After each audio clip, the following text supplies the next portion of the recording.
Assalamualaikum warahmatullahi Waalaikumsalam.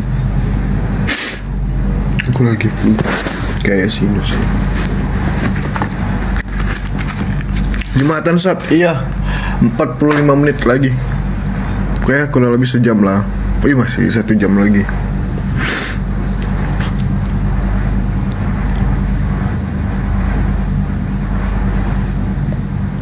Naikin bentar Sat, siap kak. Guys, jangan lupa di tap-tap ya, minimal 50k. Assalamualaikum warahmatullahi wabarakatuh.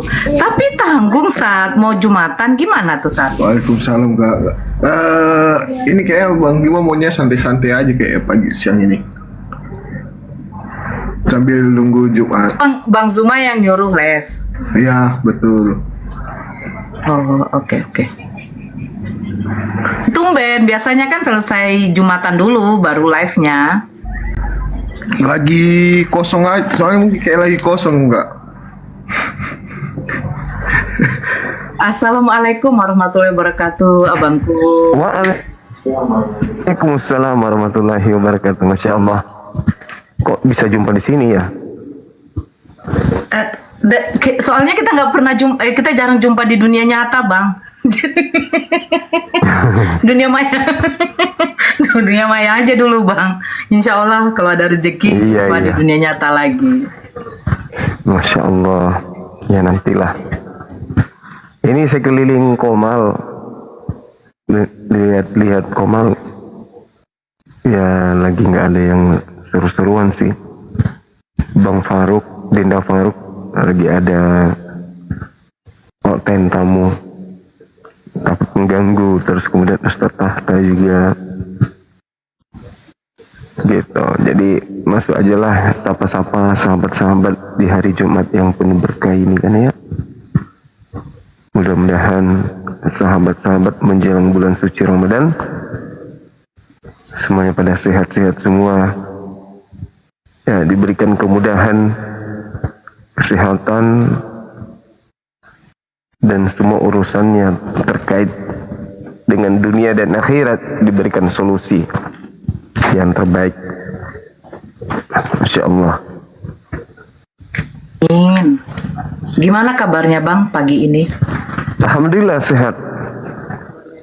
Cuman nggak boleh terlalu kencang suaranya, karena kalau kencang nanti ditombak lambung, ditombak nanti dari bawah.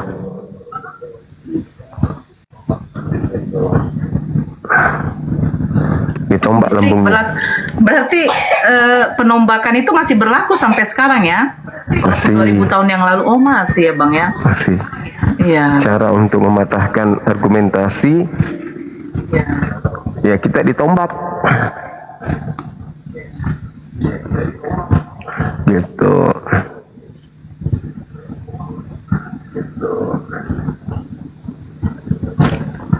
Kira-kira apa yang lagi viral sekarang Bang? Apa ya yang lagi viral ya? Saya boleh bertanya nggak Bang? Boleh. Yang sekarang ini kan yang lagi booming itu tentang kebakaran di LA ya, Los Angeles. Nah, ada yang membuat VT, dia mengatakan begini, sedikit-sedikit dikatakan azab, sedikit-sedikit dikatakan azab. Kalau ada yang kelaparan, ada yang bencana, itu katanya ujian. Kenapa giliran ini dikatakan azab? Nah, menurut Abang bagaimana? Ya kalau itu pasti azab lah. Itu bukan lagi ujian. Apa yang mau diuji? Apa yang mau diuji di sana? Yang diuji itu orang beriman. Apa yang mau diuji? Siapa yang mau diuji? Itu azab itu. Ini maksudnya dalam pandangan Islam ya. Yang kayak begitu itu bukan ujian, itu azab. Kalau yang kena musibah atau masalah itu umat Islam, nah itu baru ujian. Loh, kalau mereka kok diuji pula. Nah, begini Bang, apakah orang Kristen ini ketika mereka dilanda suatu musibah, penyakit, bencana alam, itu memang bukan ujian dari Allah? Azab itu azab. Itu azab yang diberikan, karena kan Allah Subhanahu wa taala menjelaskan bahwa orang-orang ini akan diberi azab di dunia dan juga di akhirat. Ya, azabnya itu termasuk mereka tidak bisa kemudian mengetahui Tuhan itu seperti apa. Mereka tidak ada punya konsep baku. Namun yang perlu dipahami di sini, azab itu bisa berupa teguran. Kalau azabnya itu masih berupa teguran, berarti masih ada potensi untuk mereka berpikir, untuk menyadari kesalahan dan kesesatannya. Tapi kalau sudah murni azab, nggak dapat petunjuk lagi. Nah, kita doakan aja mudah-mudahan ini berupa azab teguran gitu.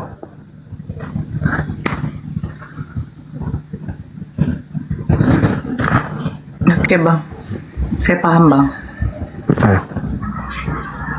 Berarti Allah hanya memberikan ujian itu kepada orang yang beriman. Ya, betul sekali. Makanya dalam Al-Quran itu tidak ada perintah untuk orang-orang kafir. Yang diperintah itu orang beriman. Contoh misalnya, ya ayyuhalladzina amanu idza nudiya lis-sholati min yaumil jumu'ah. Yang dikasih kemudian ujian itu untuk ibadah sholat, perintah sholat Jumat, itu orang beriman.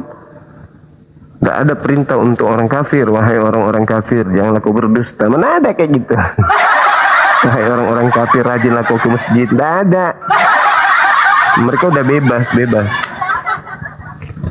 Orang kafir itu bebas. Makanya hanya ada dua. Kalau mau diatur oleh Tuhan, masuk Islam. Kalau tidak mau diatur sama Tuhan, keluar dari Islam. Itu aja. Solusinya cuma itu. Kalau mau bebas, tidak ada aturan dari Tuhan, keluar dari Islam. Kalau mau tunduk diatur hidupnya, mulai dari bangun tidur sampai tidur kembali, ya di Islam. Di Islam tempatnya aturan itu.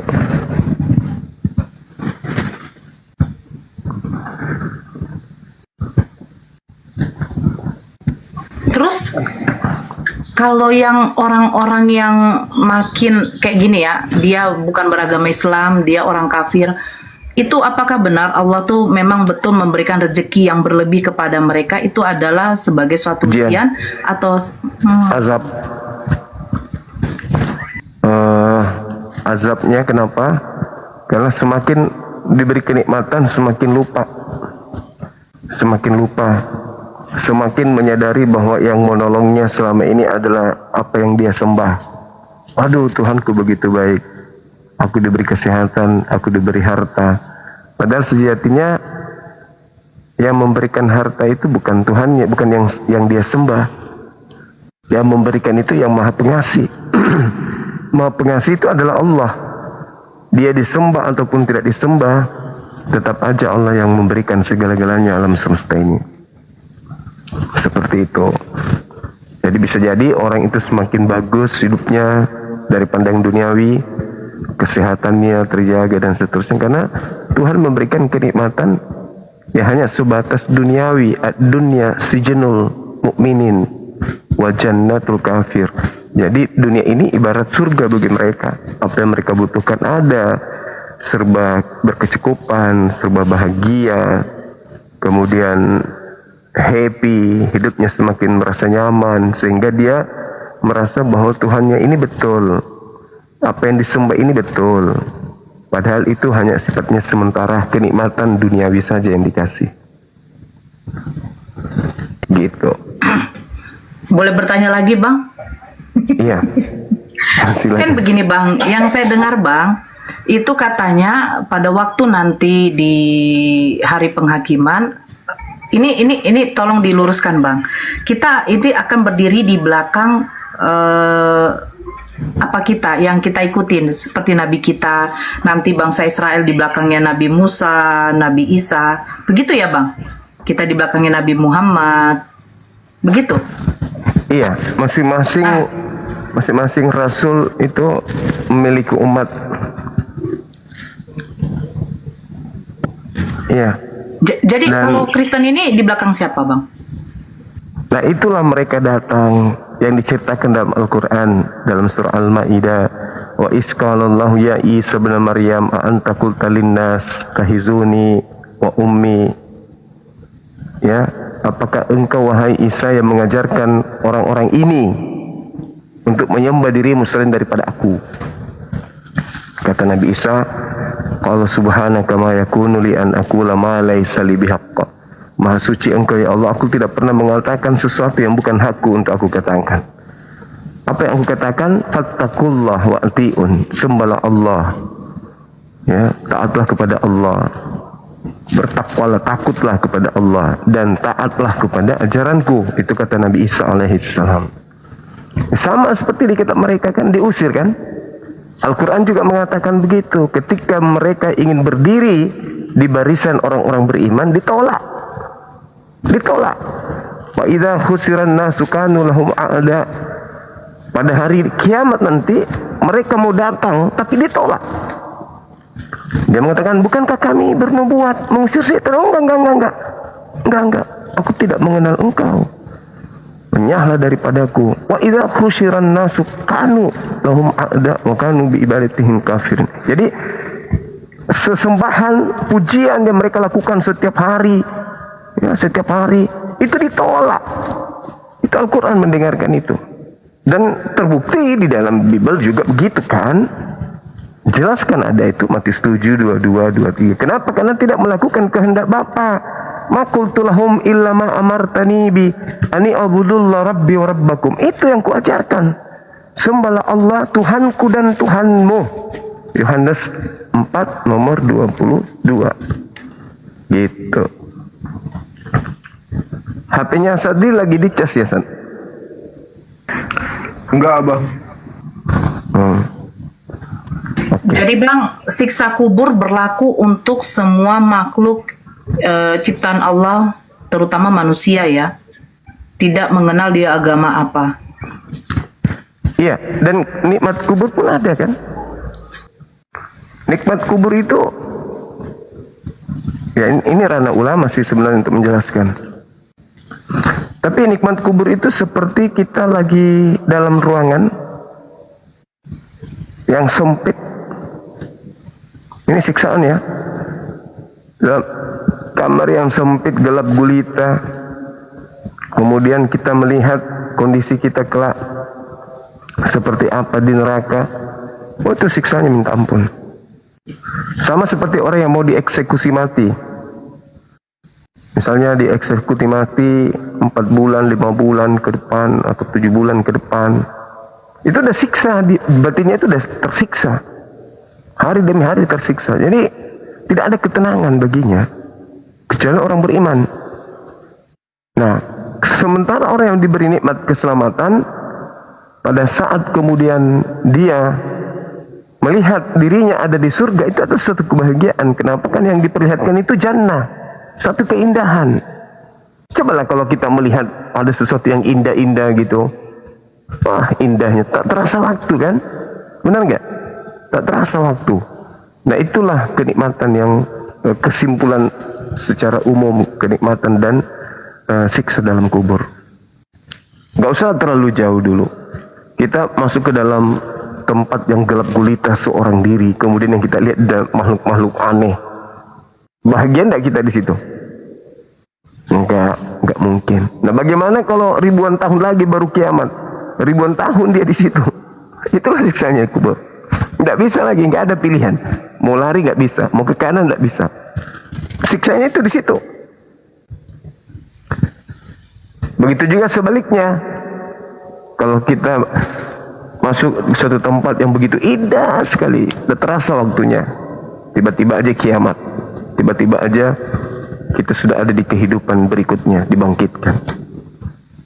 Nah, makanya diusahakan dalam hidup ini kita itu selalu berpikir positif, mencari kebaikan, berlomba-lomba dalam kebaikan, dan seterusnya. Kita mau ceramah di masjid, sudah ada ustaz. Mau mengajar, sudah ada guru-guru. Ya, kita di sini aja sebagai gembala buat teman-teman domba-domba kurapan, domba anjing rabies. Kan? Tapi mereka nggak terima, Bang. Benar, Bang. Tapi mereka kan nggak terima, Bang. Mereka Ya, selalu alhamdulillah. iya. Meskipun mereka nggak terima, ada aja yang terima. kurapnya hilang langsung, panu, gatal-gatal, encok, pegalinu hilang.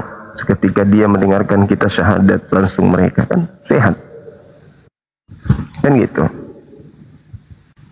Kalau di masjid kan sudah ada, di pesantren sudah ada guru-guru ya. Kita ambil bagian di sini aja lah, menggembalakan kambing conge, domba kurap, anjing rabies, kan gitu. Astagfirullahaladzim, ya Allah. Berarti Bang, kalaupun ada yang kayak mualaf, bapak ibunya belum, saudaranya belum, itu memang ketika mungkin ada yang meninggal orang tuanya, kasihan ya Bang, nggak bisa didoain ya Bang, nggak nyampe ya Bang. Kalau saya anjurkan berpositif thinking kepada Allah, karena tidak semua pengetahuan kita itu mewakili pengetahuan Allah, kan gitu ya. Kita hanya diberi untuk berpikir positif, berikhtiar, berusaha kemudian. Dan yang terpenting ya, jadikan diri kita ini menjadi anak yang soleh dan soleha. Keturunan kita itu menjadi anak yang soleh dan soleha, sehingga mereka berdoa tentang keluarga. Lindungi keluargaku ya Rabb, ampuni segala dosa-dosanya keluargaku ya Rabb. Siapa aja mereka? Ya sebutkan aja siapa aja di situ. Yang penting keluargaku. Jadikan keturunanku, jadikan keluargaku semuanya, baik yang telah mati maupun yang masih hidup, mendapatkan berkah pengampunan dosa. Enggak salah kan? Apakah ada salah seperti itu? Enggak salah. Enggak salah. Jadikan anak-anaknya, keturunannya, cucu-cucunya menjadi anak yang soleh dan soleha. Mana tahu ada di antara mereka yang doanya diijabah. Jadi intinya bisa berdoa enggak? Bisa berdoa. Yang salah itu kalau bersungut-sungut di kuburnya, nangis-nangis di sana, oh, Tuhan selamatkan ibuku yang ada dalam kubur ini. Oh, itu yang tidak dicontohkan kemudian. Gitu ya. Melakukan perbuatan yang baik, bersilaturahmi dengan keluarganya yang sudah ditinggalkan, itu bagian dari yang diajarkan kemudian. Iya nih, gigi lagi boneng nih, nyangkut-nyangkut kalau ngomong. Gimana dong?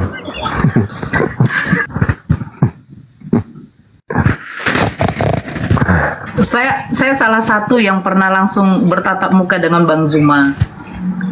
Saya saksi hidup ya, masih hidup ya Bang ya. Saya saksi hidup yang pernah langsung kita bertatap muka, berdepan-depanan. Masya Allah, memang bukan giginya karena terlepas 3 dari cm, 4 cm.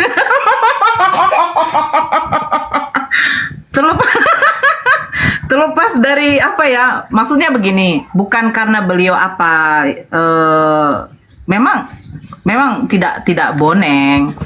Bang Zuma tuh ganteng orangnya, Masya Allah. Iya, memang ganteng, Masya Allah. Gitu loh. Gigi Kalaupun boneng, kalian pas sikat gigi dicabut satu-satu.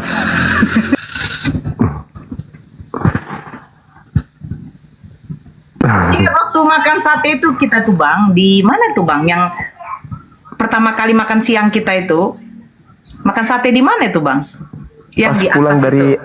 acara makan sate di ini daerah Jeneponto, Takalar. Bang, kok Jeneponto Bang, di Jakarta loh Bang. Oh iya, sorry. Apa Itu ya? kan aku sempat berpikir begini kan, waktu abang datang kan bermasker. Aku bilang gini, bagaimana cara Bang Zuma makan ya? Langsung dibilang Ustadz Sugi gini, Mbak Nora, lihat, udah lihat kan Bang Zuma lepas masker katanya. Oh iya, Masya Allah, gue bilang. Jadi Enggak kalian lihat kalau yang gigi palsu saya lepas dulu.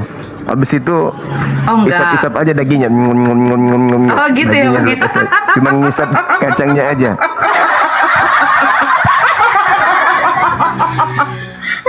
Waktu itu abang nggak pesan sate Bang, abang pesan ikan. Cemana ya abang nih? Oh, aku. Iyalah, abang kan makan ikan yang besar itu loh Bang. Iya, Ganteng lupa. kali ya, iya benar, Bang Zuma ganteng, tapi kalinya enggak lah. Terlalu berlebihan juga nanti kalau dibilang ganteng kali. Bang Zuma nggak ganteng kali, tapi Masya Allah ganteng gitu loh. Sesuai Ya lah mirip dengan Luga umurnya. Tambunan lah. Sesuai dengan umurnya. Berapa umur abang bang? Kemarin abang bilang 20 berapa? 4. Lupa ya, 27. Masya Allah. Lanjut bang. Masya Allah. Ya berbahagialah kita ini yang yang sudah kepala 4 bisa merasakan indahnya kepala 1, kepala 2, kepala 3, kepala 4. Ntar lagi kepala 5, kepala 6, kepala 7, kepala 8. Ada yang baru belum mau sampai kepala 1 udah pergi. Ya kan ya? Ada juga yang baru masuk 10 tahun, 20 tahun sudah pergi. Alhamdulillah. Jadi jangan katakan, udah tua dia. Ya alhamdulillah, daripada situ belum tentu dapat yang tua umurnya. Bener nggak? Ya dong. Nanti ada perempuan, aku nggak mau deh, soalnya dia udah tua. Ya kamu sendiri belum tentu jadi tua. Mana tahu baru umur berapa tahun sudah pindah alam. Assalamualaikum, pamit. Ke alam kubur dia. Bersyukurlah kita ini yang sudah kepala 4 gitu. 45 udah ada bang? Belum? Ya 45. Masya Allah. 45. Iya.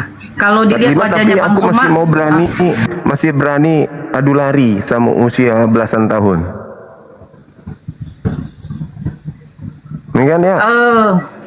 Bang Zuma ini 45 udah ada katanya. Saya baru tahu juga. Saya pikir sekitar 42, 43 gitu.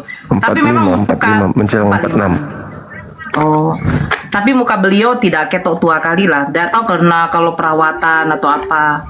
Iya, nggak ketok tua. Ada yang DM itu nanya, Bunda, Bang Zuma itu memang ganteng ya? Bang Zuma itu kata orang giginya gak boneng kan? Ku bilang, saya saksi hidup, beliau gak boneng. Tapi gak tahu kalau dulu ya, aku bilang. Mungkin sekarang enggak. Gigi rupanya bisa berubah. Oh, kalau gigi palsu bisa berubah, iya. Dipesan-pesan kan.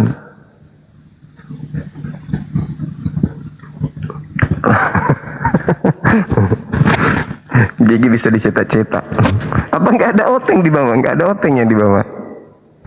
Oh, ada ini mana Belum sih ada, Sadli Bang. nih? Sadli nih entah. Dari tadi aku jamba-jamba kinotin yang koin-koin nggak mau terima dia. Takut periksa gigi.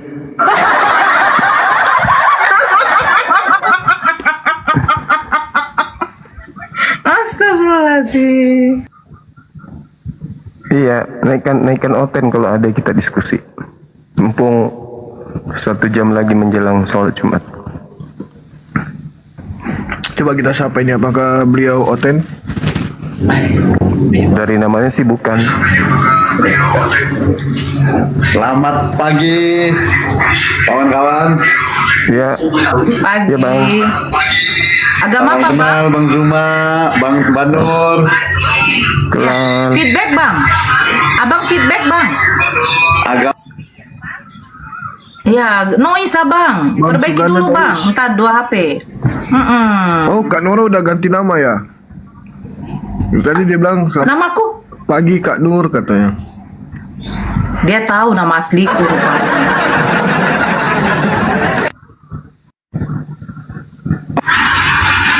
sampai di sana ya. Lagi Salam pendidikan kenal semuanya. saudara Suganda Bang ini. Zuma, Banur.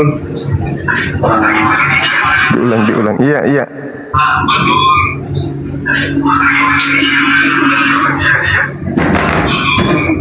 Kumaha damang. Damang.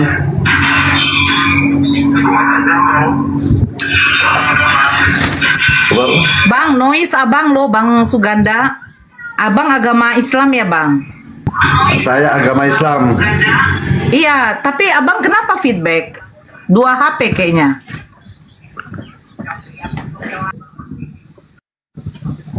Ada pertanyaan Bang di bawah. Bang Zuma, kenapa bisa Bang Zuma menguasai Bible? Enggak juga, enggak menguasai Bible. Kalau dikuasai itu taruh di kepala. Masalahnya dia nggak bisa masuk. Di dalam ada Quran soalnya. Begitu mau masuk Al-Quran dorong, hus keluar, nggak boleh masuk. Jadi dia di sini aja muter-muter di luar, teng. Karena kalau Bible masuk Al-Qurannya bisa dilupa nanti. Jadi di luar aja dia, di luar, di sini, di sini, di sini, di sini, di sini, di sini, jangan masuk ke dalam. Jadi terkadang lupa juga karena dia berada di luar. Gitu. Salam dari Makassar, iye. Apa itu yang santer orang ketik 67 juta? Maksudnya apa itu ya? Dulu kan 47, sekarang 67. Apalagi itu? Biasalah bang, nanti entar lagi 77 bang. Abang tadi dibilang 170 km panjang abang juga. Oh. Ada abang ya bang? Oh ya, pertanyaan aku sama Abah, sejak umur berapa Abah tertarik dengan ini perbandingan agama ini? Apa waktu dari pesantren udah Enggak. enggak? Enggak. Saya tertarik dari tahun 2008. Alasannya? Alasannya waktu itu apa itu ya? Yang paling mendasar itu terjun totalitas pada saat salah satu staf saya itu nanya, salah satu staf saya itu nonton filmnya, videonya Ustadz Yahya Waloni. Tapi saya sudah mulai belajar. Habis itu saya lewat ngopi, saya dengarkan suaranya diputar, habis itu dia ketawa, mampir saya kan di ruangannya. Jo, nonton apa Jo? Oh maaf Pak, maaf, nggak apa-apa, nonton aja nggak apa-apa. Cuman pengen tahu kamu nonton apa? Ini Pak ada orang gila. Padahal saya tahu yang didengarkan itu adalah Ustadz Yahya Waloni. Apa kataku waktu itu? Masa gila sih? Iya Pak, gila Pak. Lucu kata dia, gila. Nah, mungkin yang mendengarkan kali yang gila. Coba deh kamu dengar lagi baik-baik, gue bilang gitu sama si Joe waktu itu. Akhirnya waktu berlanjut, beliau datang ke ruanganku. Tuh. Selamat siang Pak, siang, izin masuk. Ya kenapa Joe, masuk, duduk. Ada apa Pak? Kemarin masih ingat Pak? Apa itu? Yang saya nonton. Kenapa? Saya termimpi Pak. Loh, kok termimpi? Ada apa? Saya mimpi dibawa ke suatu tempat, kata dia gitu. Dia sebut waktu itu tanah Yudea. Saya ingat sekali tanah Yudea.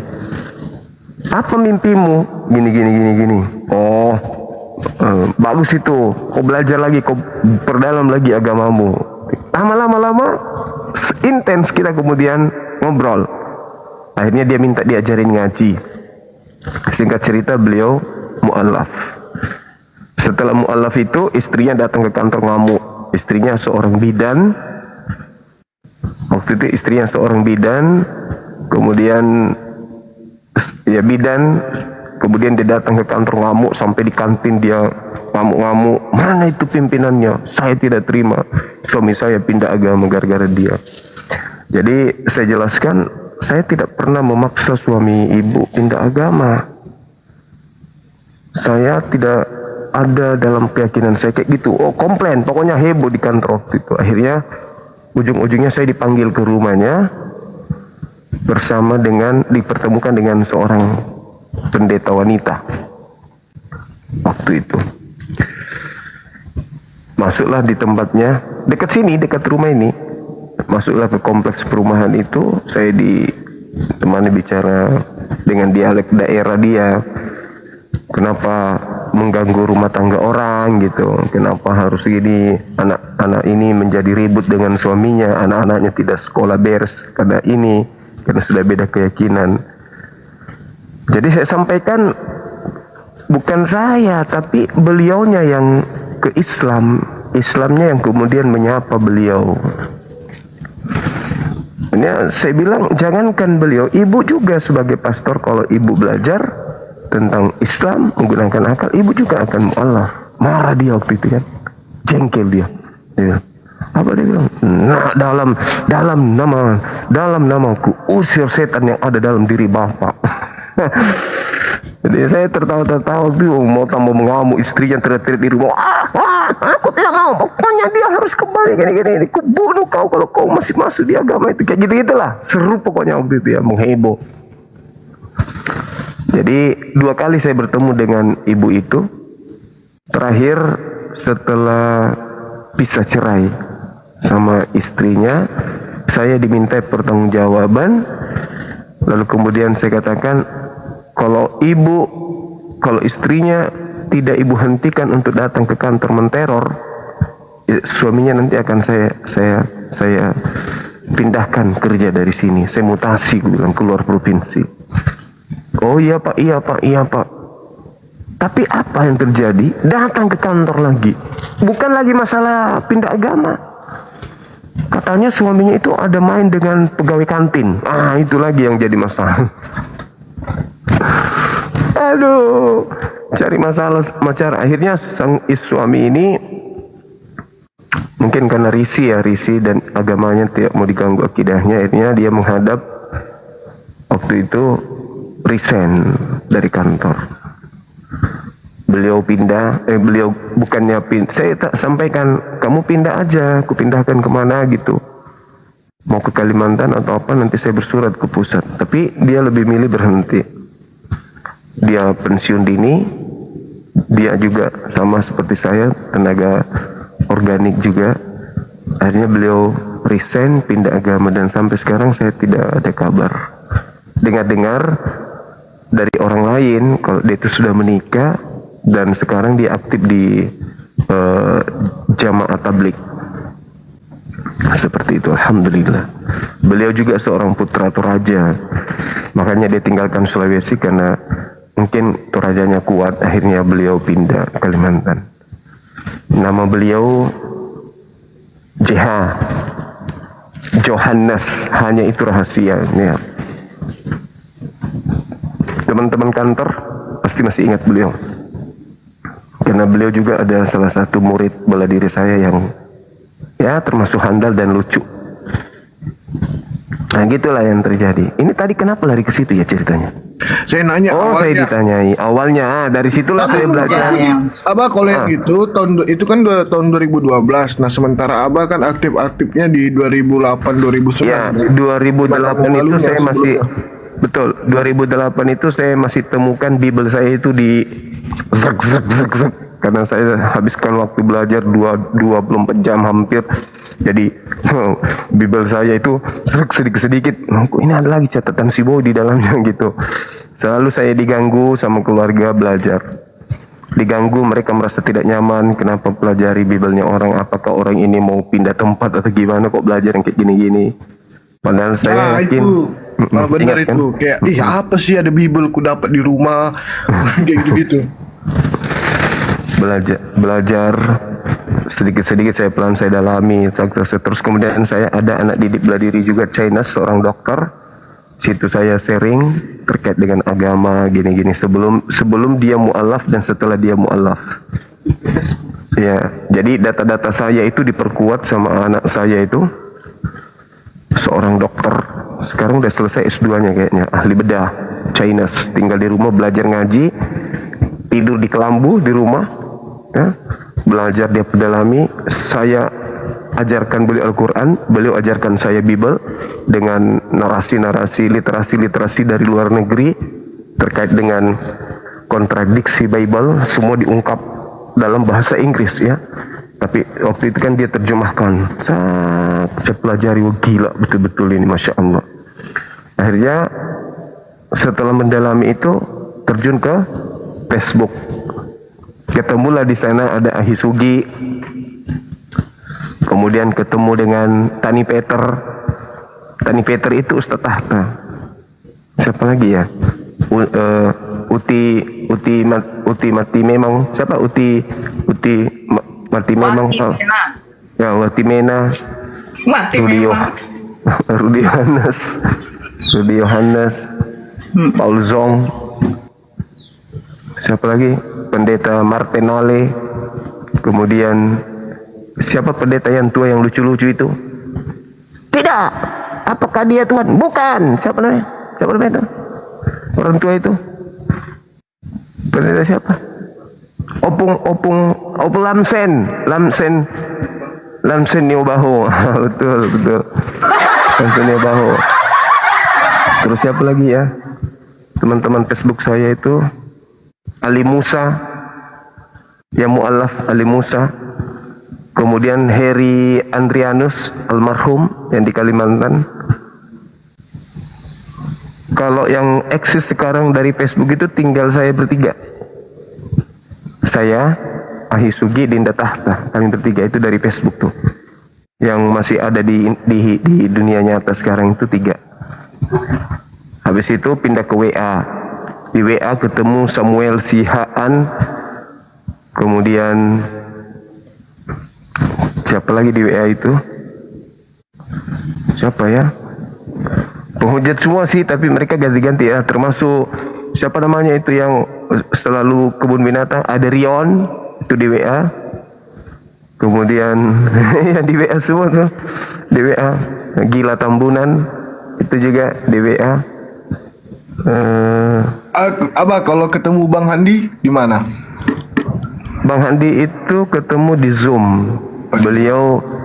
Beliau karena nonton YouTube saya berdebat, sama seperti Uni Ripa. Beliau itu tadinya nonton YouTube saya, akhirnya ikut nimbrung. Siapa lagi ya di WA itu? Siapa lagi ya? Paul Zong.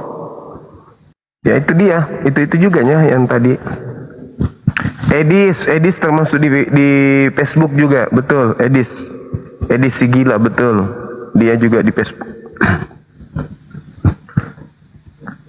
Kalau Bang Kores ini di Zoom. Dewa di Zoom. Nora di TikTok. Kalau Nandar Zoom ya, Zoom. Yusuf PI Zoom juga. Bunda Rahma itu di Zoom. Bunda Rahma itu kalau di Zoom dulu itu cuma diam, naik tapi diam, gak ada pernah bersuara sama sekali. Beri salam pun jarang kurasa. Oh, dia belajar mendengar. Banpol Bang? Oh, Bampol itu dari Facebook, dari WA. Ya, dia itu penghujat kelas kakap. Sepenghujat-hujatnya kemudian Paul Zong, dia lebih parah. Ya, dia sama dengan Pendeta Kalnis, dengan Daud Umar. Ya, Daud Umar yang pernah dipenjara gara-gara menghujat. Ustaz Wafi Natali itu di Zoom. Kalau Natali TikTok. Di Zoom ya? Oh iya, Saipudin Ibrahim di Facebook, tapi dia setiap tarung pasti kabur, nggak mau bertemu dengan saya. Orang yang paling ditakuti sama Saipudin itu sebenarnya memang dari dulu itu Bang Suma. Ya, bukan saya meninggi-ninggikan sejak kapan saya ngangkat diri saya, enggak. Memang Saipudin Ibrahim itu yang paling dia takuti itu saya, karena saya tidak pernah kasih ruang dia bernapas kalau saya berdebat. Akhirnya ada Oten yang mau naik ini Bang. Kita sapa dulu. Halo Rafael. Selamat siang. Ya, Kalau kiamat itu siang baru malam ya. di TikTok. Selamat siang bang semuanya, ibu-ibu. Ya,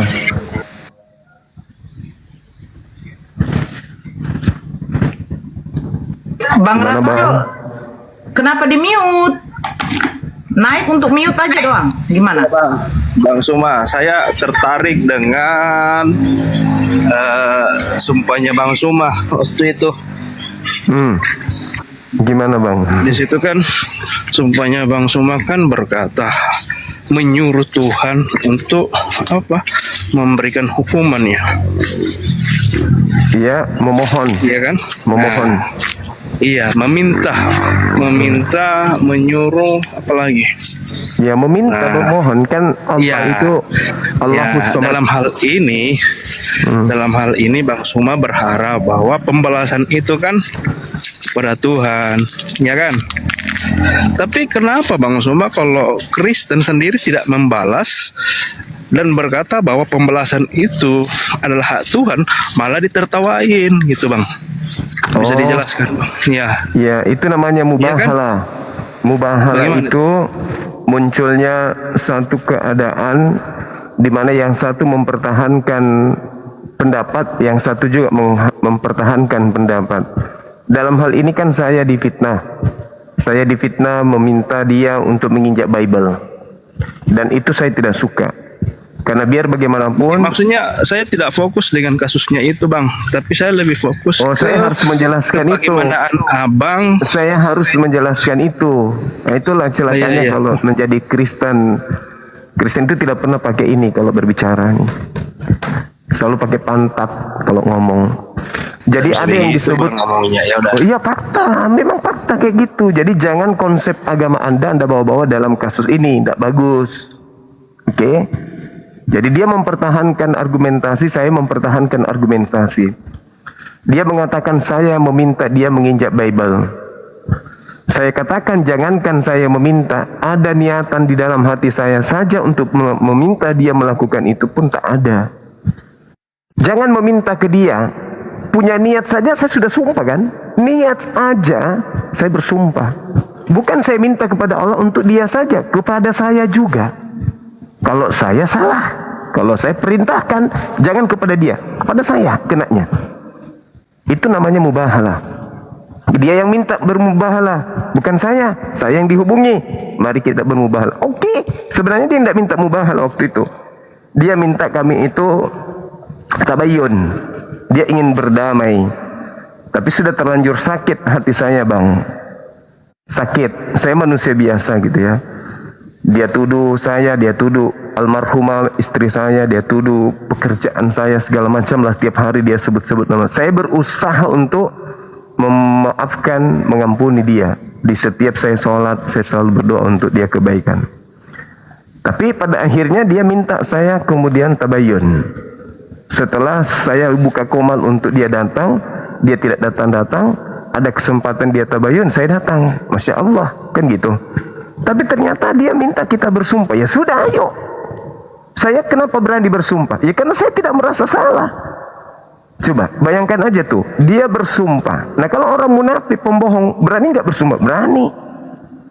Berani dia bersumpah. Maka dia mengatakan, mari kita mubahalah. Ayo.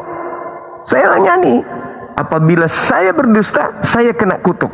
Tapi kalau kamu yang berdusta, kamu kena kutuk. Tapi saya katakan apa? Kutuknya jangan kepada keturunanmu, cukup kepada kamu doang. Karena istri anakmu nggak salah.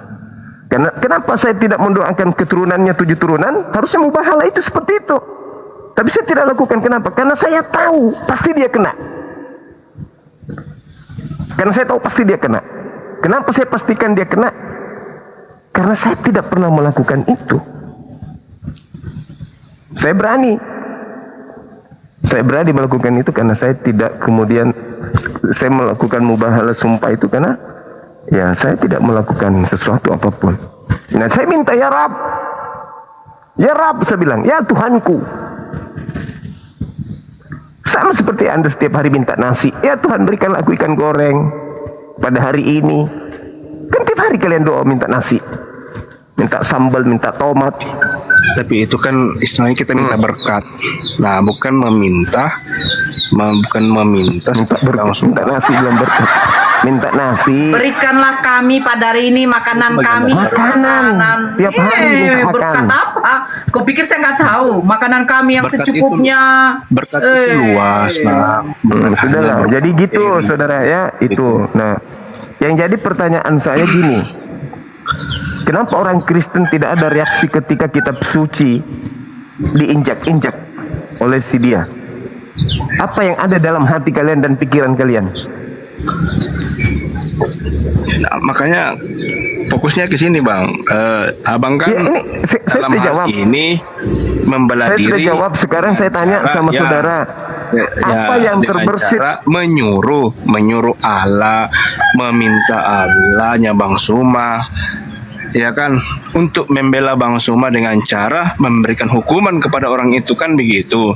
Oh, bukan begitu Ya kan? caranya, bukan begitu. Jadi ada dua orang minta supaya disegerakan musibah, kutuk kepada Ya. dirinya. Kan kami yang minta. Ya, artinya Bang Suma yang meminta kepada Allahnya Bang Suma, yang memohon, iya, yang menyuruh Iya. gitu. Bukan menyuruh, meminta. Ya Rab, berikan dia. Itu meminta, berikan aku rezeki, itu meminta. Meminta itu sama dengan menyuruh. Berikan kami nasi hari ini dengan sambal terasi sedikit.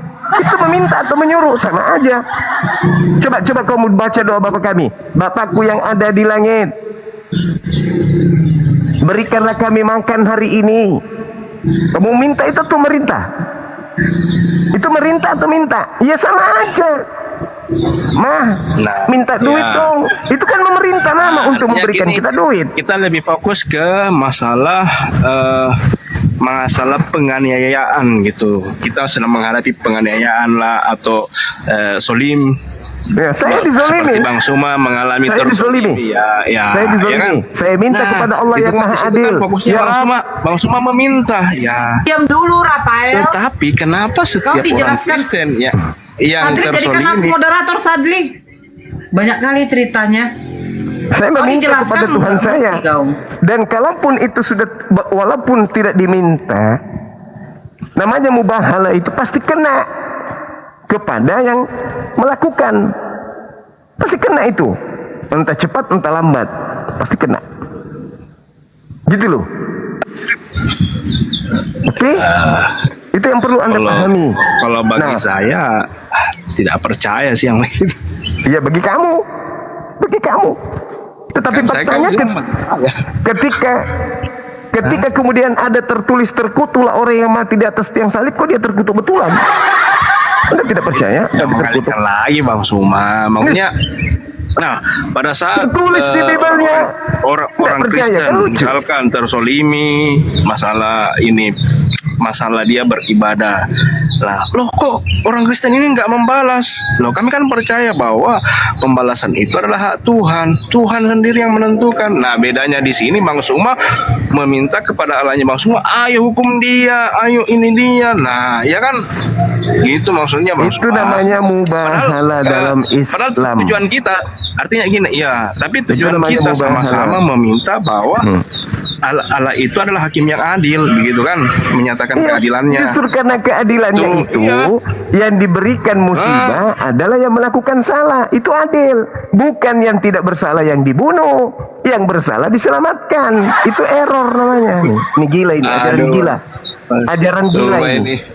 Itu ajaran gila. Justru Bang, Kami berdua Justru. meminta di hadapan Tuhan. Siapa yang bersalah kalau dihukum. Siapa yang tidak bersalah diselamatkan. Itu adil. Betul. Di agamamu berbeda. Betul sekali. Yesus tidak bersalah dihukum. Seperti Kalian yang di bersalah Termis kalian 1375, diselamatkan. siapa yang menggawili binatang kok tidak dapat hukuman, Bang? Siapa yang menggauli Stres itu, binatang? Bang. Bibel 19:28 gitu.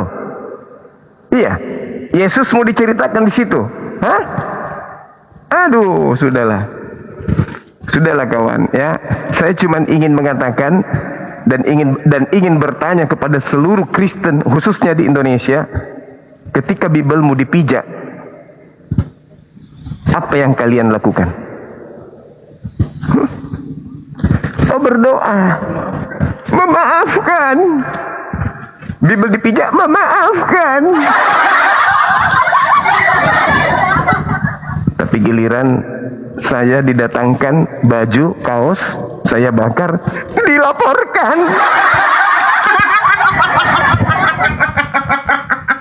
Bibel dipijak, dimaafkan. Baju kaos didatangkan ke saya, diantar ke saya bakar karena saya tidak suka, dilaporkan. Padahal yang memberikan baju kaos itu udah bilang nanti kalau saya kasih terserah dia mau dia apain kan. Katanya gitu ada. Gugurnya kesaksian si Lina itu tahu apa Bang? Apa itu, Dek? Waktu dia ditanya, jadi ibu ngapain ke sana? Mentok dia di situ Bang. Itu. Sidak. Jadi, iya. Sidak. Jadi ibu ngapain ke sana? Ibu diundang. Di situ gugur Bang. abang punya apa di situ gugur, makanya nggak bisa lagi Selina dipakai.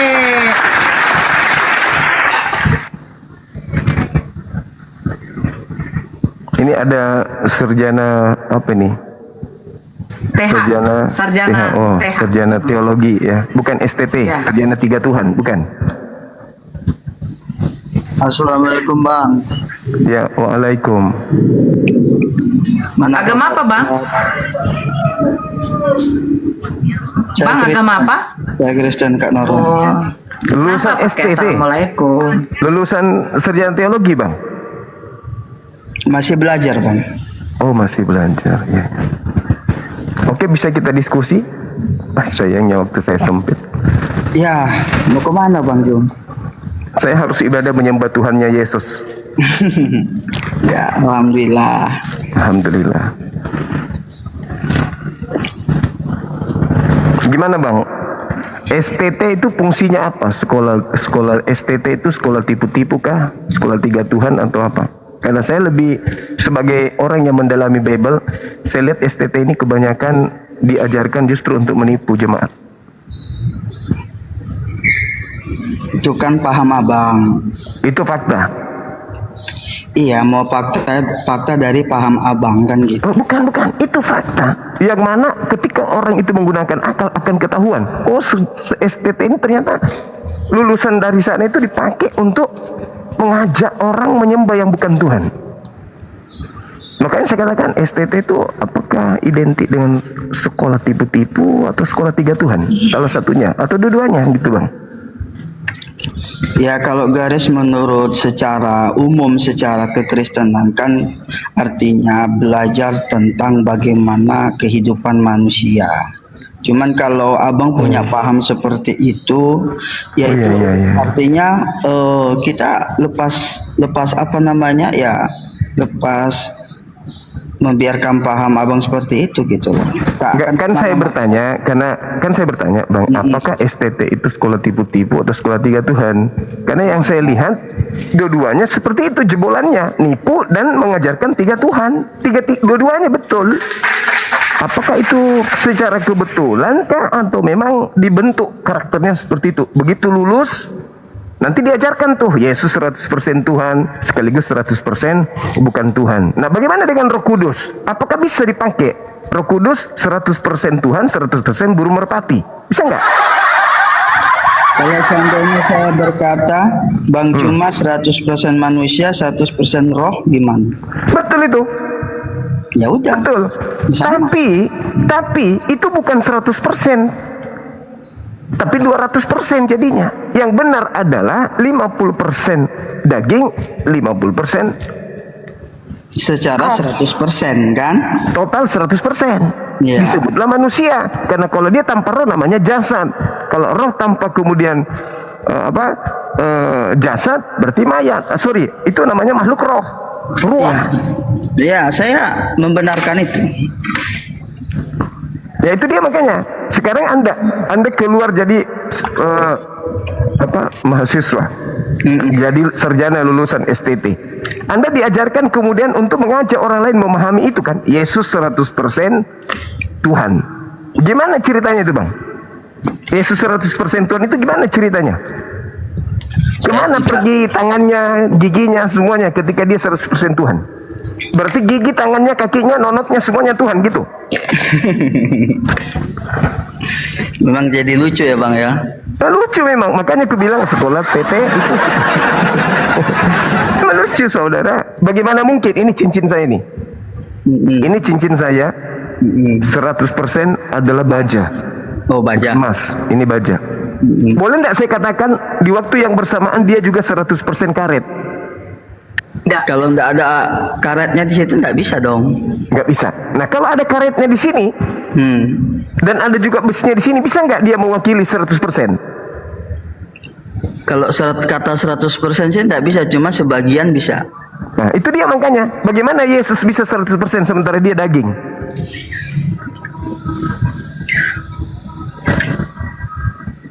Ya kalau saya mau bilang secara pemandangan kemanusiaannya, secara dia ada di bumi dikatakan dia adalah manusia. Jadi Ya cincin kan? ini, Jadi cincin ini secara apa dia bisa disebut karet, secara apa dia disebut besi? Ya saat dia dalam posisi besi dia disebut besi, di dalam posisi karet dia disebut karet. Nah ini posisinya sekarang ini begini nih. Ini begini nih. Ini sekarang ini besi. Iya. Boleh nggak saya katakan ini 100% karet? Boleh, karena kan di dalamnya mengandung karet. Nggak ada. Ini 100%. Ini 100% besi. Kalau memang secara utuh itu besi, memang itu 100% besi Bang Juma. Dan 100% bukan karet. Ya bukan karet, karena tidak ada karet di dalamnya. Yesus juga begitu. Tapi kan masalahnya di dalam kekristenan itu kan, ketika dibicarakan tentang 100% dia adalah manusia yang dilihat oleh manusia, dan kenapa dikatakan dia 100% roh, rohnya Allah kan begitu kan? Kan pemahaman Kristen kan begitu, pemahaman Kristen kan begitu, kan saya menyampaikan. Itulah yang saya katakan STT tadi. Itu yang saya katakan. STT itu ini emas 100%, ini juga emas, ini juga karet 100%. Itulah STT. Lulusan dari sana nanti hasilnya gitu. Ya udahlah, kalau masalah itu, kalau abang bilang mau STT, sekolah tinggi tipu-tipu, sekolah apa ya, itu kan udah. Bukan tipu-tipu sih paham sebenarnya, abang sekolah sendiri, tiga Tuhan, gitu. sekolah tiga Tuhan. Nah, Itu yang sekolah betul. tiga Tuhan, ya itu kan paham abang sendiri. Tapi murni dari yang namanya, kalau dia sudah bagian dalam kekristenan, pasti dia bilang sekolah yang dikatakan STT itu bukan sekolah yang seperti itu, kan gitu. Tapi hasilnya kita lihat, ya saya pun mengakui. Makanya saya bertanya, saya kan statusnya bertanya, bukan menuduh. Ya sudah saya bertanya. jawab abangku, kan gitu. Karena yang saya tahu, saudara, begitu keluar dari sana, kalian mengajarkan Yesus Tuhan, Kenapa sih Bang Ridho ribut kali suruh on cam? Roh Kudus Tuhan, kemudian apa lagi? Burung merpati Tuhan, Bapak juga Tuhan. Tiga-tiganya Tuhan, Bang. Ya, Ini enggak, berapa Bang. ini? Kalau dikatakan kategori burung merpati itu dikatakan Al-Bibel mengatakan itu lambang. Iya, sama Yesus juga lambang. Lambang anak itu manusia, lambang Roh Kudus itu merpati, lambang Bapak itu roh. Roh, Ya, roh. Ini berapa, Bang? dulu Bisa nggak disebut satu ini? kalau dijepit bisa satu Bang. Begini.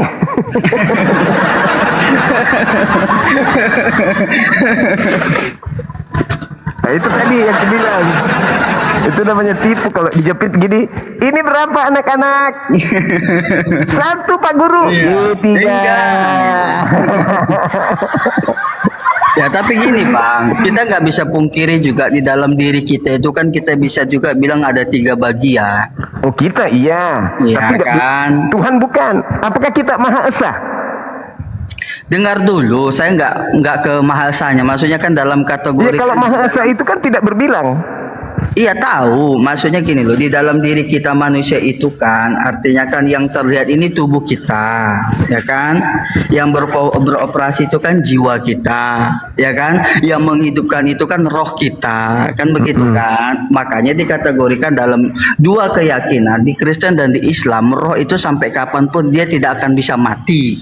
Sedangkan tubuh secara jasmani dia akan kembali ke tanah, kan gitu. Dia akan hilang, kan gitu. Karena ini adalah suatu yang Tapi fana. ini yang Anda harus pahami, roh itu adalah ciptaan. Roh itu, iya, roh itu memang ciptaan. Kalau kita mau gali secara lebih dalam lagi, Bang Juma, ya. Kalau kita lebih mau gali lagi secara dalam lagi, nanti kita akan berkata ketika roh itu ciptaan, siapa yang menciptakannya, begitu kan?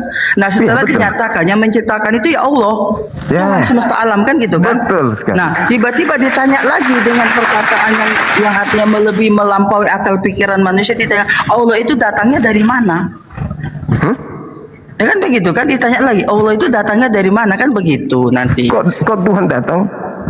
Maksudnya dia ada itu seperti apa, dari mana, kan gitu. Tidak berawal. Tuhan itu tidak berawal. Tuhan itu tidak berawal. Yesus berawal. Burung merpati juga berawal. Roh juga berawal. Tuhan tidak. Nah, disinilah kita harus perlu menyadari akal pikir kita itu masih terbatas. Sehingga kita membatas-batasi Tuhan gitu. Kita batas-batasi sesuai dengan Bukan akal kita. membatasin Tuhan, bukan membatasin Tuhan, Bang Juma. Yang artinya apa yang menjadi pemikiran kita secara manusia itulah yang kita pikirkan. Jangan melampaui dari akal pikiran kita. Makanya ketika ada orang dia tidak dapat berpikir dengan jernih, dengan tenang atau melampaui dari pikiran dia itu, dia akan menjadi gila, stres.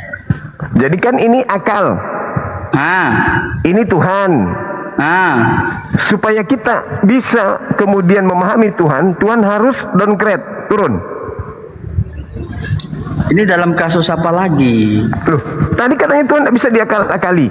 Tidak bisa Gini, diakali maksud saya akal gini loh, kita ini. Bang. Maksud Jadi saya dia begini. Tuhan harus downgrade menjadi bayi. Oh, Tuhan begitu imut-imut, gitu. Oh, Tuhan lucu. Senyumnya Tuhan manis, punya lesung pipi, supaya akal kita masuk gitu. Gitu maksudnya. Tidak Ataukah seperti Tuhan ini itu, loh, Bang. Abang ataukah kan- Tuhan itu maha melihat, maha mendengar apa yang kita lakukan di bawah? Kita cukup mengimani Tuhan itu ada melihat. Tidak perlu kita lihat Tuhan, tapi Tuhan yang melihat kita. Atau memang Tuhan itu harus turun supaya kita lihat dong keretnya. Ya, selamat pagi dunia. Aku sudah datang. Aku yang menciptakan kalian loh, gitu. Nanti lama-lama dibuat film itu lagi, nanti film kartun lagi nanti. Kan ada filmnya Yesus Tuhan. Anehnya filmnya setiap Yesus Tuhan itu mau melakukan sesuatu selalu berdoa, Bapakku yang di surga. Kan jadi lawa-lawa. Iya, betul. Jadi gimana? Masih mau Secara lanjut pemahaman, studinya? kalau secara pemahaman kita sebagai manusia yang terbatas akal ini memang seperti itu. Jadi kita harus menggunakan pemahaman apa ini supaya kita tidak terbatas? Pemahaman yang mati akal supaya tidak terbatas. Bukan, kita memiliki pemahaman bahwasanya Tuhan yang ada itu ya memang tidak terbatas gitu loh. Tapi kenapa dibatasin? Loh, siapa yang batasi dia? Lah itu jadi manusia.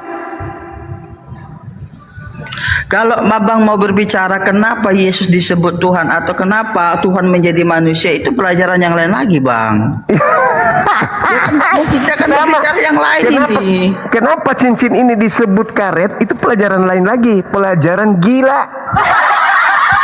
Ini, ayo teman-teman, kemarin kita sudah belajar ini adalah besi. Hari ini kita belajar ini adalah karet. Hah? Ya kalau nggak ada karetnya di dalam, gimana mau belajar ada karet di dalam? Nah itu dia. Itulah yang disebut kenapa Yesus disebut Tuhan padahal itu bukan Tuhan. Gini loh Abang Juma, ya Juma. Kalau dalam pribadi Yesus itu berbeda. Karena di dalam pribadi itu berdaulat yang namanya pribadi Allah di dalam itu, pribadi Tuhan di dalam itu, gitu loh. Yang membedakan dia tidak sama menjadi manusia, dan itu di Al-Quran pun diakui loh, Bang. Apa di Al-Quran? Jadi akui bahwasanya dia adalah yang paling suci, yang paling kudus. Nggak ada. Nakal. Nggak ada disebut yang paling suci, nggak ada. Nggak ada. Tuh, Al-Quran surah Maryam ayat 19 menciptakan, mengutus seorang manusia yang suci, bukan yang paling suci. Manusia suci di situ dikatakan dalam surah Maryam karena kenapa? Karena dia dituduh sebagai wanita yang hamil di luar nikah. Maka Yesus dikatakan, tidak, kamu bukan melahirkan anak haram, kamu melahirkan anak yang suci. Nah, Kata suci, kata kudus dia di diakui situ. kan kesuciannya kan, anak yang suci. Iya, karena dia bukan anak haram. Iya, oke, diakuin kan? Diakui dong. Makanya Ya, dia tidak diakui, mati terkutuk oke. karena dia orang suci.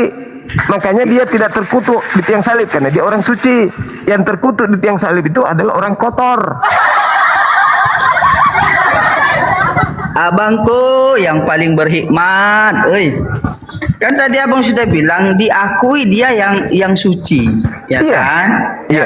yang suci, ya, yang dimana dilahirkan itu bukan karena Zina. campur tangan dua pihak laki-laki atau perempuan kan gitu. Bukan karena dua campur, bukan. Karena gimana? dia bukan dari hasil zina. Saya bercampur dengan istriku halal, anakku bukan kotor, anakku itu bersih. suci. Oh, jadi menurut Walaupun saya Bang bercampur. Juma, ya, tenang. Menurut Bang Juma artinya gimana? Maryam dengan Yusuf ya. Kalau di Al-Qur'an apa sih namanya? Ya Yusuf. Nah, Yusuf. Maryam dengan Yusuf Di itu Al-Quran, memang- di Al-Quran nggak ada Maryam itu nggak ada tunangan kayak di tempatmu ada tunangannya. Itu sudah ternodai sebenarnya. terus gimana? Yang dalam kategori Al-Qur'an versinya gimana? Tidak ada itu tunangan. Nah, Dia terus? wanita soleh, wanita Wanita soleha. soleh. Kemudian didatangkan kepadanya berkah dari Allah, Iya. hamil di luar Ah. nikah. Ya, Dia tidak ada kemudian hamil tanpa suami. tanpa Itu suami di Islam. Ah. Jadi dia mengandung mengandung. dari roh yang suci. Ya. Nah, terus hubungannya Ya sudah. dengan Yusuf apa di Al-Qur'an? Nggak ada Yusuf-Yusufan di Al-Quran, nggak ada. Oh, enggak ada Yusuf-Yusufan di Al-Qur'an ya. Berarti tunggal ya. Allah itu berkarya dalam tubuhnya, dalam rahimnya Maryam itu tunggal, berarti di sana ceritanya ya. Yes, tidak ada tunangan-tunangan. Di tempatmu aja yang tunangan dulu, habis itu Nah, hampir sekarang diceraikan. begini, saya mau bertanya, Bang. Di hukumnya bangsa Israel, ya kan? Nah, ketika diketahui ada seseorang tanpa suami, dia mengandung, apa yang terjadi? Dituduh zina.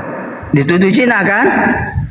Nah, artinya kalau Maryam tanpa adanya pendamping sebagai suaminya, apakah dia dikatakan berzina dengan orang lain? Tuduhannya orang Yahudi itu. Iya, Makanya di dalam Al-Quran itu disebutkan Nabi Isa alaihissalam masa bayi membela ibunya. Ketika dituduh sama orang Yahudi. Ini belum lahir, Bang. Masih dalam kandungan nih seorang perempuan. Iya, dia yang sudah sedang diusir. mengandung. Dia diungsikan dari kampung. Oh, Karena berarti dianggap sebagai pesina. ketika dia ketahuan dia hamil, dianggap berzina, dia diusir dari keluarganya gitu. Yes. Diusir dari keluarganya. Dia Tapi mengungsikan diri, kemudian meninggalkan pemukiman yang ada pada masa itu. Dia menyendiri tempat yang sepi. setahu saya, Bang, Setelah dia melahirkan, barulah kemudian dia kembali ke perkampungan. Disitulah kemudian beliau dituduh berzina. Gini loh, Abang. Ya ukhta Harun, wahai saudara perempuannya Harun. Bapakmu adalah orang yang baik, ibumu adalah orang yang baik. Kenapa engkau melakukan sesuatu yang mungkar di hadapan Tuhan? Gitu. Iya, gini loh, Bang. Saya kan mempelajari nih hukum Yahudi, hukum orang Israel, ya kan. Ketika sama seperti ada dalam Bible mencatat bahwasanya hukum Musa itu menyatakan kalau ada perempuan yang ketahuan dia hamil, ya, tanpa bersuami, mereka perempuan itu akan dihukum dilempari, dia akan dirajam dengan batu. Itu hukum Yahudi, Bang. Iya, terus masalahnya di mana? Nah, masalahnya kenapa Abang bilang ketika si Maryam tadi ketahuan dia sedang mengandung, dia diusir dan diungsikan ke tempat lain? Bukan, setelah dia tahu dirinya hamil, dia meninggalkan perkampungan. Oh, berarti setelah dia melahirkan, barulah kembali ke masyarakat. Oh, Di ya, sana saya kemudian dia dikatakan berzina. Lalu anaknya berbicara, "Inni Abdullah ataniyal kitab wa ja'alani nabiyan." Oke, saya ikutin aja pola pikir pemahaman Abang ya. Oke, dia berarti tanpa diketahui orang lain begitu dia hamil, tapi dirinya sendiri yang mendapat itu, dan setelah itu dia mengungsikan diri, begitu kan? Betul sekali. Jadi dia mengungsikan dirinya. Setelah melahirkan baru dia nongol. Izin Bang, Bayinya di tengah-tengah Yahudi. izin Bang, Gitu. sisa waktu 5 menit. Ya. Sewaktu 5 menit ya. Iya. Nah, oke ya, Bang, kita ikutin alur Abang ya. Jadi setelah dia menerima hal itu, dia menyadari dia harus mengungsikan diri kan gitu, tanpa tersiar kemana-mana bahwasanya dia hamil kan gitu kan. Nah, setelah dia melahirkan, Abang bilang tadi dia itu kembali ke kampungnya, ke daerahnya dengan membawa anak. Yes. Ya kan? Nah, Betul. ketika orang-orang situ tahu bahwasanya dia itu membawa anak, kan pastinya yang lain kan akan bertanya, siapa bapaknya, siapa suamimu, kan gitu. Itulah mukjizat yang diberikan. Makanya kemudian Nabi Isa alaihissalam berkata kepada orang-orang yang bertanya pada saat itu, "Inni Abdullah, aku ini adalah hamba Allah, ataniyal kitab wa ja'alani nabiyan." Dia sudah menjawab. Dia membela ibunya ketika ibunya dituduh berzina, dia bela ibunya.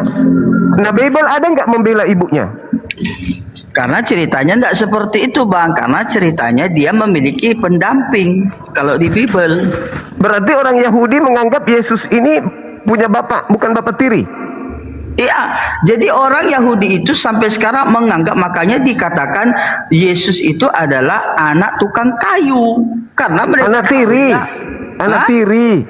Kok anak tiri dari mana? Ada Bible menyatakan anak tiri di situ. Coba kamu baca Matius 1 nomor 18 mulai.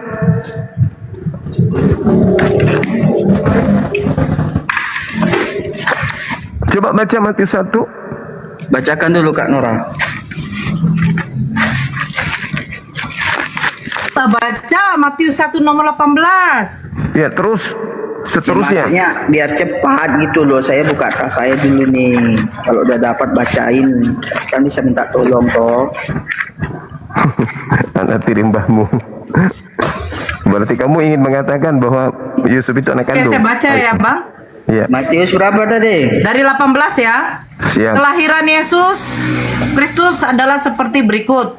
Pada waktu Maria, ibunya bertunangan dengan Yusuf, ternyata ia mengandung dari Roh Kudus sebelum mereka hidup sebagai suami istri. Karena Yusuf suaminya seorang yang tulus hati dan tidak mau mencemarkan nama istrinya di muka umum, ia bermaksud menceraikannya dengan diam-diam.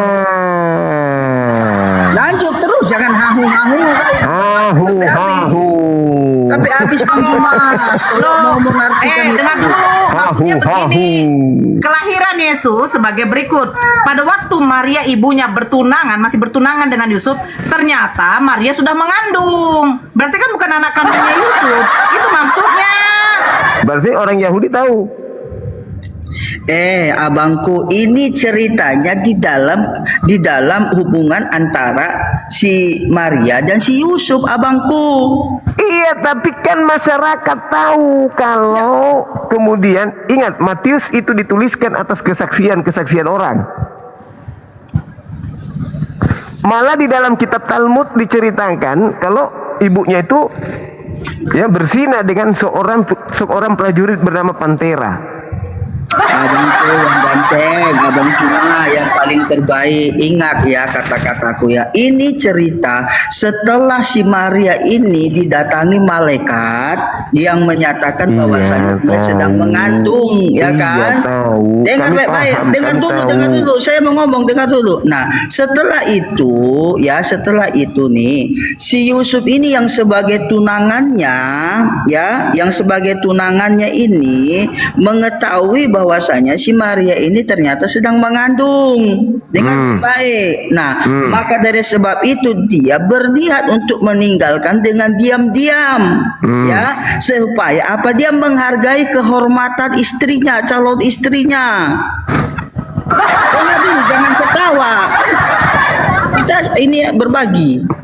Ya, dengar baik-baik. Ya, menghargai kehormatan supaya dia jangan dikategorikan perempuan yaitu tadi yang sudah melakukan perzinahan, makanya dikatakan diam-diam. Nah, tetapi ingat ketika si Yusuf berniat untuk meninggalkan Maria, dikatakan lagi apa? Malaikat menjumpai Yusuf supaya jangan meninggalkan Maria.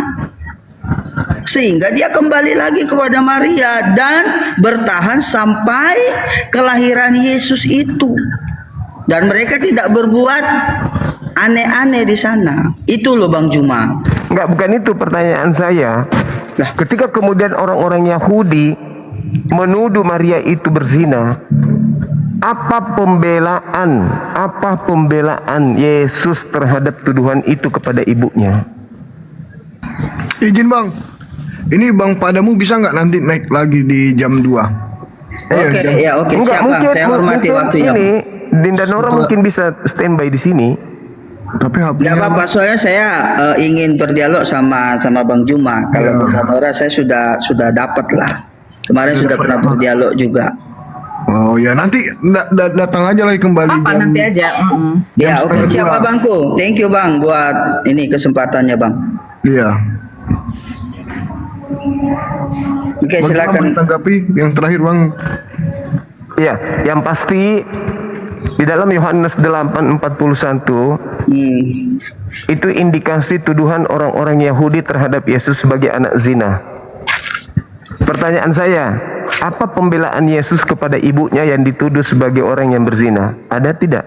Kalau di Islam, Al-Quran surah Maryam, Nabi Isa menjelaskan kepada orang-orang, hei kalian yang menuduh ibuku sebagai pesina, ini Abdullah, aku ini adalah hamba Allah, ataniyal kitab wa ja'alani nabiyan. Itu pembelaan. Ibuku orang yang diberkati dan aku diberkati dimanapun aku berada. Itu pembelaan Nabi Isa kepada ibunya yang dituduh berzina. Pertanyaan saya, Yohanes 8:41, Yesus dituduh sebagai anak zina. Apa pembelaan Yesus kepada ibunya yang pada saat itu seorang diri hanya bersama dengan bayi Yesus? Ibunya sedang dituduh sebagai pelaku berzina. Sebagai Tuhan, apa pembelaannya kepada ibu yang telah melahirkannya? Kalau di Islam sebagai bayi, sebagai nabi, pada masa bayi pun dia telah membela ibunya. Tuhan tidak pernah membela ibunya. Isa sebagai nabi membela ibunya. Yesus Tuhan dituduh ibunya berzina, tidak pernah bela ibunya. Itu dari saya, PR buat Anda. Ya, yang kita lanjut ya. Dan pada dulu. Oke, terima kasih Bang Juma ya. Nanti saya akan menjawab atas pernyataan itu ya. Yang Apa sebenarnya pertanyaan saya? Bisa diingat? ya gini, maksudnya yang sebenarnya itu bukan tertuju kepada Yesus pembicaraan kalimat di situ.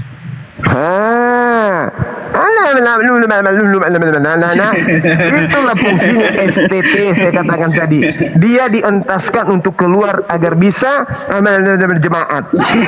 Itu di situ jelas Yohanes 8, Yesus dituduh sebagai anak zina. Apa pembelaan Yesus terhadap ibunya pada saat ibunya seorang diri hanya bersama dengan bayi dalam pangkuannya? Apa pembelaannya Yesus?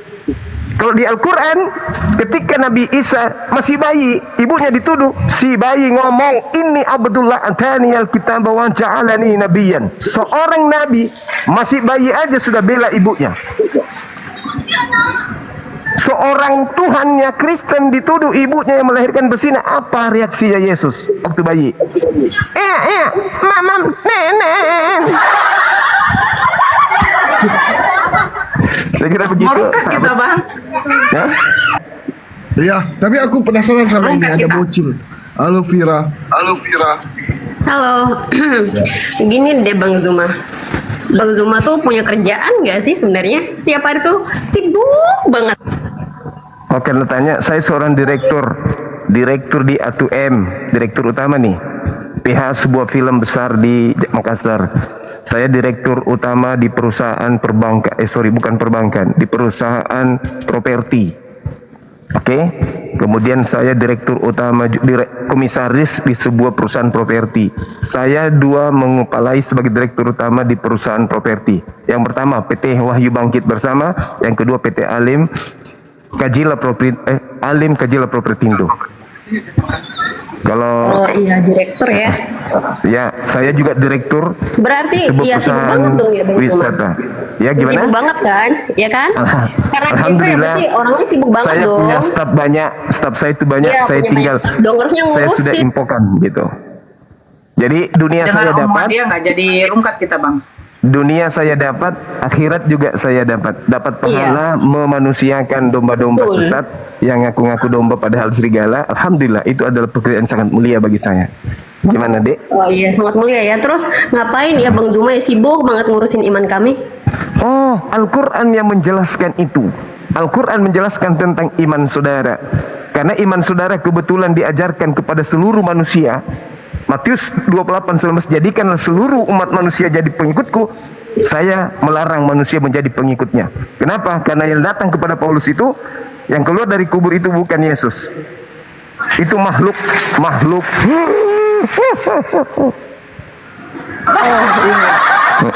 Kan gini ya Bang Zuma, gini loh, kayaknya Bang Zuma itu kayaknya repot banget ngurusin iman orang lain.